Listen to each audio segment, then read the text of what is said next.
Here we look at question 23 from section 2 of the BMAT 2018 paper. So in this question, we're told that we have plutonium-244, which decays by emitting alpha and beta particles to radon-220. So we've been given the atomic masses of our two particles, 244 for plutonium and 220 for radon. And then we're also actually given the atomic numbers, 94 for plutonium and 86 for radon, which come later on in the question.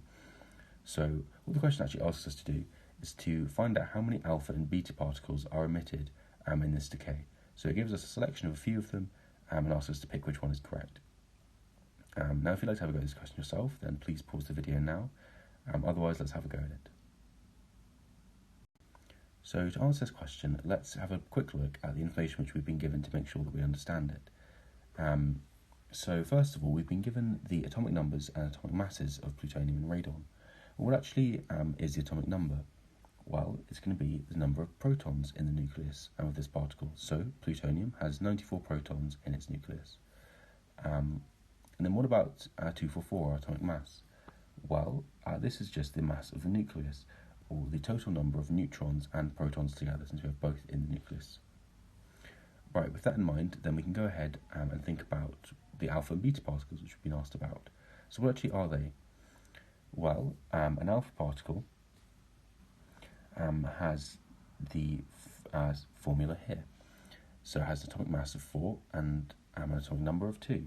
Or in other words, it has 2 neutrons and 2 protons. So two protons and then 2 protons plus an extra 2 neutrons.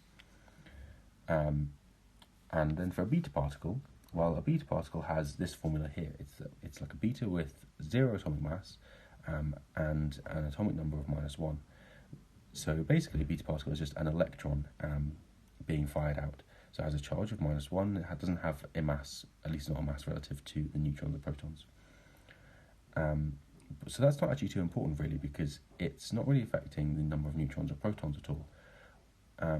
But what does actually happen in a beta emission is that a neutron turns into a proton. As it does this, it emits a beta emission. So this is the important part here of this question. A beta emission changes the number of neutrons and protons, so it will help change our plutonium into our radon. Now, obviously, we can see that going from plutonium to radon, the atomic number is changing and the atomic mass is changing. So these are numbers which we need to consider, and we need to try and use our alpha and beta particles to get us from plutonium to radon, these numbers across these numbers. So let's begin by considering plutonium.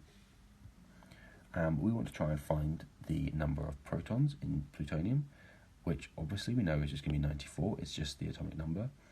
And then to find the number of neutrons, then we can take our atomic mass, 244, and take away our 94, our number of protons, to find that plutonium has 150 neutrons. So if we do the same thing for radon, then we can see the difference in protons, the difference in neutrons, and we can see how we can make our alpha and beta particles fit into that. So for radon, then obviously our number of protons is going to be 86, and then we can do exactly the same thing to find the number of neutrons, 220, take away our 86, which gives us 134 neutrons. So with this information, we can find that the change in the number of protons and number of neutrons is that we're going to have a change of 8 protons and a change of 16 neutrons. We go from 94 to 86 protons and 150 to 134 neutrons. So with this change, let's see if we can make the alpha and beta particles fit into this. So to try and actually find the number of alpha and beta particles, the best thing to do is probably just to compare the answers that we're given. So we know that we need to lose 8 protons, we need to lose 16 neutrons, so we can just compare with our answers and see which of those does that, rather than try to think about or try and come up with the numbers. So what I'm actually going to do is just consider the answer, which is the right answer, rather than looking at all of them. So if you'd rather not see that now and have a look yourself, then please just pause. Otherwise, we'll go on and look at the right answer and see why it's right. Okay, so just putting the answer up now.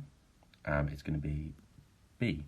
So it's the alpha. We have 6 alpha particles and 4 beta particles. So if we look at our alpha particles first of all, then we know that each of them is losing 2 neutrons and losing 2 protons. So in total, with 6, we're going to lose 12 neutrons and 12 protons. So we can then look at our beta particles and see what this is going to do. Well, 4 beta emissions is going to lead to losing 4 neutrons, because each of those 4 neutrons is going to turn into a proton, so we'll gain 4 protons. And therefore, in total, between these two, we're going to lose a total of 16 neutrons, and we're going to lose 8 protons. So this, of course, matches up with the change which we predicted. So this is going to be our correct answer, answer B.